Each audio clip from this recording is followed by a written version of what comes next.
¿Existe alguna protección legal para los empleados pacientes de cannabis medicinal? ¿O este empleado tiene que escoger entre el tratamiento de cannabis medicinal o su trabajo?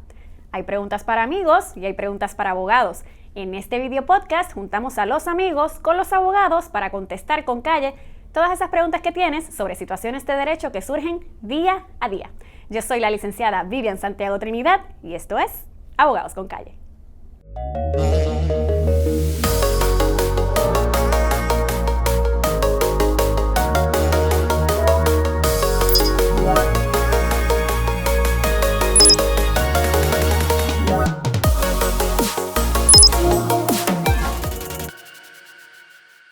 Bienvenidos y bienvenidas a Abogados con Calle. Muchísimas gracias por acompañarme.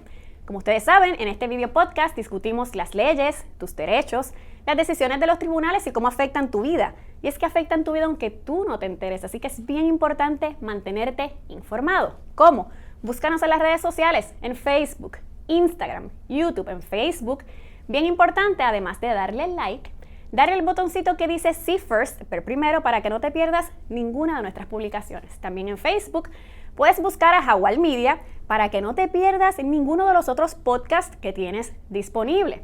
Recursos humanos con calle, economía con calle, religión con calle, mascotas con calle, museo del reggaetón, en fin, ahí tienes para escoger el tema que más te guste. De igual modo, nos puedes ver en YouTube a través del canal de Jaguar Media y obviamente en cualquier aplicación de podcast. Lo importante, mantenerte informado. Bueno, en Puerto Rico ya se autorizó el uso del cannabis para fines medicinales a través de la ley número 42 en el 2017 y el reglamento 9038. Se clasificó el cannabis de una clasificación tipo 1, categoría 1, ahora es categoría 2. Y según las estadísticas oficiales de la Junta Reglamentadora del Cannabis, al presente existen más de 100,000 personas autorizadas para utilizar el cannabis medicinal y más de 400 doctores autorizados para realizar estas recomendaciones. Claro está, a pesar de que esta legislación y este reglamento atendieron aspectos bien importantes relacionados al consumo del cannabis medicinal, no atendieron algo bien importante, y es qué va a suceder con el empleado que es paciente de cannabis medicinal. Ciertamente esto debió atenderse contemporáneamente, pero no sucedió. Al presente existen dos proyectos que pretenden atender este vacío jurídico, el proyecto del Senado 878 y el proyecto de la Cámara de Representantes 1197. Para hablar sobre este tema tan importante y tan interesante, nos acompaña la licenciada Denise Maldonado, directora ejecutiva de la Junta Reglamentadora del Cannabis. Bienvenida, licenciada. Buenos días. Muchas gracias por la invitación. Estamos honrados de estar en Abogados con Calle. Personalmente seguimos el podcast y estamos felices de poder compartir y informar a la ciudadanía sobre este tema tan importante. Licenciada, definitivamente tenemos que comenzar por explicar que a nivel federal, y recordemos, federal, estatal, a nivel federal, el cannabis, el uso del cannabis es ilegal. Bajo la Ley de Sustancias Controladas Federal está clasificado bajo categoría 1, o sea que no se les reconoce valor medicinal, que tiene alto grado de adicción, etcétera. Y obviamente esto nos ha complicado el escenario de la legislación en protección a los empleados. Ciertamente sí, porque las personas que usan cannabis medicinal son aquellos que tienen condiciones debilitantes. Hay 23 condiciones que están autorizadas en Puerto Rico para el uso del cannabis medicinal y ciertamente estamos sujetos a las pruebas de dopaje en el trabajo y esto ha empezado a crear un vacío jurídico de qué protección le vamos a brindar a ese empleado. Y muchos se preguntan, pero ¿cómo es posible si a nivel federal eso está prohibido? ¿Cómo a nivel estatal, o sea, los estados en Estados Unidos y Puerto Rico lograron autorizar el uso del cannabis medicinal? Y es que el Departamento de Justicia Federal ya para el 2009 hasta el 2018 más o menos crearon una política de que no vamos a impugnar las leyes estatales relacionadas al uso del cannabis. Pero esta política cambió ya en el 2018 y vamos a ver qué sucede ahora, los efectos de este cambio de política que dijeron, no, volvemos de nuevo a que podemos impugnar estas leyes. ciertamente está haciendo referencia a lo que llaman el memorando de Cole, que dejó a los estados que a su arbitrio, que poder ser la legislación estatal para usar el cannabis medicinal.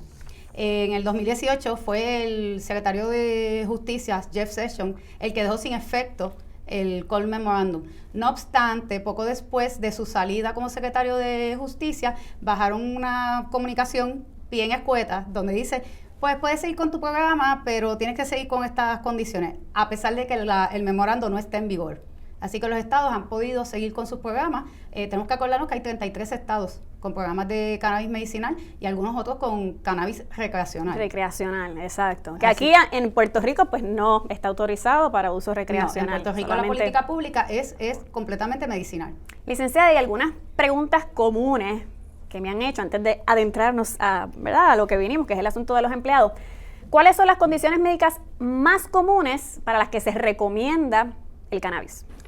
Bueno, las más comunes, las más que nosotros estamos viendo en la base de datos, es desórdenes que tienen que ver con ansiedad, y depresión, pero es porque ese siempre es un síntoma de una condición más debilitante como puede ser fibromialgia, esclerosis múltiple, cáncer. O sea que a nosotros nos parece como que ese es el primer dato, pero es porque ese es un síntoma de esas condiciones que son entonces un poco más complicadas. Porque yo he escuchado mucho también de pacientes de cáncer, como bien mencionó, muchísimos que utilizan el tratamiento y que lamentablemente se han visto en situaciones complicadas en el trabajo, que de eso vamos a hablar ahora, pero que sí ha sucedido. Brevemente, ¿cómo se obtiene esa recomendación médica y posteriormente, ¿verdad?, la autorización? Pues el proceso es bien sencillo. Hoy en día se hace en la plataforma digital que es licenciacannabispr.gov y entonces la persona llena el formulario online, entonces acude a uno de los médicos autorizados. Es bien importante que la persona tiene que tener evidencia de su condición de salud, sean el récord médico, la receta de los medicamentos que está tomando, para que ese médico pueda evaluar si es un candidato o no idóneo para el tratamiento de cannabis medicinal. Entonces el médico procede a llenar la recomendación médica también en línea y entonces cuando está todo presentado en la oficina se procede a evaluar la solicitud y se autoriza la licencia. Y una vez tiene esa identificación, esa licencia, ¿tiene que tenerla todo el tiempo? En el momento que tenga posesión del cannabis medicinal. O sea, vamos a acordarnos que nosotros no podemos estar con el cannabis medicinal de lado a lado, que eso lo compras del dispensario y lo llevas para tu casa, o tu hogar, porque lo puedes usar en tu casa o en algún lugar privado que tengas autorización del dueño. Importante. Y el paciente, al tener la identificación, que ahora mencionó, ¿verdad?, que tiene que ser en un lugar privado, ¿puede ser que lo utilice en algún lugar comercial en el que se permita el uso del cannabis o no? El lugar comercial no es un lugar privado. Por ejemplo, pero si se hace una actividad privada en un lugar comercial, digamos, en ese escenario. Nuestra posición es que no. Eso ya ha pasado y la posición de la oficina es que no. Por eso pregunto, porque ha pasado y yo me quedé con esa pregunta. La respuesta es no. Bien. Y ahora, ¿verdad?, vamos al escenario del trabajo. Ciertamente la ley número 42 atendió ciertos aspectos con unas prohibiciones que surgen de la ley en cuanto al uso o consumo en el escenario del trabajo. ¿Cuáles son esas prohibiciones? Bueno, ciertamente a la ley 42, volvemos, le recarga que podemos usarlo en el hogar o en un sitio privado con permiso. No se puede usar en el lugar de trabajo, ciertamente. Así que eso es... A menos que el patrón entonces lo autorice. Lo autorice, pero eso no ha sido... no es la norma. No, eso no es la práctica. Y en cuanto a las personas que tienen, vi que hay también una prohibición en cuanto a las personas que tienen alguna posición de alto riesgo en el trabajo. Ciertamente, en ese escenario tenemos que contemplar cuál es el alto riesgo y ponderar pues lo que necesita el patrono versus pues el paciente de cannabis medicinal, porque aunque la legislación así no lo diga, en su momento, si aprueban el proyecto que mencionaste, el 878, van a haber unas prohibiciones que son discrímenes legales, que depende de las funciones que uno ejerza en su lugar de trabajo, pues no va a poder ser paciente de cannabis medicinal. Sí, y aquí la función del médico es bien importante. Parte de esa entrevista tiene que ser cuáles son las funciones que tú realizas para ver si en efecto esta persona, ¿verdad?, no crea algún riesgo en el trabajo. Bien, vamos entonces ahora con el proyecto del Senado 878. ¿Qué es lo que pretende en términos generales este proyecto? El proyecto del Senado 878 pretende enmendar la Ley 59, que es la ley para las pruebas de sustancias controladas de los empleados privados. Y enmendar la Ley 78, que es la de pruebas de sustancias controladas de empleados públicos, a los efectos de que no se pueda discriminar contra los pacientes de cannabis medicinal. O sea, que crea una causa de acción. Exactamente. En cuanto a si se realizan este tipo de pruebas. Claro, ciertamente el empleado siempre va a tener que probar que es un paciente de cannabis medicinal con su licencia autorizada y que el cannabis que está utilizando haya sido comprado en un dispensario. O sea, eso es una de las consideraciones de ese proyecto de ley. Ahora lo importante es que entonces ahora el empleado tendría una causa de acción en contra del patrono. Eso es correcto. En caso de que incumpla con lo dispuesto en estas enmiendas que se pretenden hacer. También leí, y es bien importante, que no es carta en blanco para los empleados de utilizar el cannabis sin pensar en las consecuencias, porque obviamente si eso afecta el escenario del trabajo sustancialmente, según dice la ley, que haya un patrón, etcétera, pues entonces el patrono sí podría tomar medidas disciplinarias, sí podría despedir. Exacto. La ley pretende que sea a favor del empleado, pero vamos a ver esas excepciones que tiene que ver que pues, hay que poner la balanza, cuál es el propósito de la empresa, qué es lo que haces, cuáles son tus funciones, si te puedo dar un acomodado razonable o no, porque una de las cosas que está contemplando ese proyecto de ley es que estos pacientes puedan recibir un acomodo razonable, que ahora mismo no tienen esa protección. O sea, sobre el acomodo razonable vamos a hablar ahorita un poquito más, porque hay unas cosas que a mí me interesan. Pero en este caso, pues ya sabemos que en términos de un solicitante a empleo, de una persona que ya está trabajando y patrono cumple con todos los requisitos para realizar estas pruebas de sustancias controladas, pues ya tendríamos una protección. Eso es correcto. Si tiene la autorización y cumple con todos los requisitos establecidos en la ley. Y eso es lo que estamos persiguiendo, que los empleados se sientan cómodos, que no tengan este miedo de que si uso cannabis medicinal me van a disciplinar, me van a despedir del trabajo, que ciertamente eso son cosas que están pasando el día a día. Sí, sí, y de hecho, qué bueno que esto se está atendiendo ahora, aunque yo pienso que está un poquito tarde, porque debió ser contemporáneo con la aprobación, porque estos escenarios se iban a dar, o sea, esto es algo que obviamente se iba a dar. Y en cuanto al proyecto de la Cámara 1197, ya vi que esta pretende enmendar directamente la Ley 42. Ley 42. Es más o menos lo mismo. Da una causa de acción para el empleado contra el patrono que lo discrime por ser paciente de cannabis medicinal, pero lo está trayendo a la ley habilitadora, que es donde nosotros entendemos, pues a lo mejor pudo haber estado desde el principio, claro, y nos hubiésemos evitado la mitad de los dolores de cabeza que vemos en el día a día con empleados que son pacientes a la vez.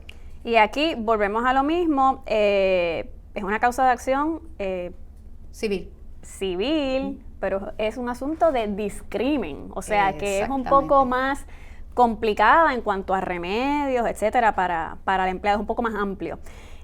Lo que hablamos anteriormente del acomodo razonable, ¿verdad? Porque puede tener efectos secundarios, ¿verdad? El uso del cannabis medicinal, y está autorizándolo básicamente a que puedes pedir un acomodo razonable. La cosa que no se puede hacer ahora, porque tanto la ley federal como la estatal, la persona que esté activa en el uso de sustancias controladas, según la definición de la ley de sustancias federal, pues no puede solicitar ese acomodo. No. Entonces, es interesante ver, que yo espero que esto lo atiendan, que dice que aplicarán todas las protecciones establecidas en la ley número 44, o sea, que pretende proteger el asunto del acomodo razonable, etcétera. Pero la ley 44 dice que nos vamos a ir por la definición de la ley de sustancias controladas federal. Así que hay que enmendar la ley 44 a los efectos de cambiar esa definición. Definitivamente. Eso era lo que quería hablar y sacármelo del sistema. Porque, o sea, tenemos que ver que si vamos a trabajarlo, tenemos que trabajarlo de manera lo más amplia posible para atender esto. Y surge de la misma ley, o sea, que es de la ley de sustancias controladas federal. Eso es correcto. Nosotros tuvimos la oportunidad de hacer comentarios en cuanto al proyecto del Senado 878, no del de la Cámara 1197, y explicamos los diferentes casos que han pasado en Estados Unidos, y ciertamente los casos donde ha prevalecido el empleado es cuando la ley estatal da todas las protecciones debidas en cuanto a la enmienda de acomodo razonable, que la ley dice que no pueden discriminar, que tiene acción contra tu patrono. Esas son las mejores que han podido prevalecer en el tribunal. Así que lo que nosotros buscamos y estamos pendientes es que sean las enmiendas que hagan aquí la legislatura atiendan todas esas circunstancias.